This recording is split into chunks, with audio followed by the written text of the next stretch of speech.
আপনারা কি জানেন কিয়ামতের ময়দানে আল্লাহর কাছে বান্দা কোন আমল করলে হিসেব ছাড়া জান্নাতে যাবে? জানেন কেউ? বলতে পারেন কেউ?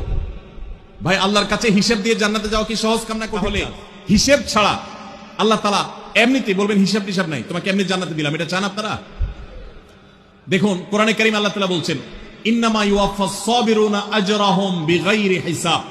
আল্লাহ বিনিময় দেওয়ার ক্ষেত্রে, সওয়াব দেওয়ার ক্ষেত্রে দুনিয়াতে যারা সবরকারী হবে, যারা ধৈর্যশীল হবে, যারা সহিষ্ণু হবে, যারা নিজেকে নিয়ন্ত্রণ করতে পারবে, এই সবরকারীদেরকে আল্লাহ তাআলা হিসেব ছাড়া দিবেন, তাদেরকে সওয়াব দিবেন হিসেব ছাড়া। তাহলে আপনি যখন আপনার কর্মস্থলে থাকবেন আপনাকে ধৈর্য ধারণ করতে হবে। আপনি যখন পাবলিক পরিবহনে উঠবেন আপনার মাথা ঠান্ডা রাখতে হবে। আপনি যখন আপনার বাসা বাড়িতে থাকবেন আপনার মাথা ঠান্ডা থাকতে হবে।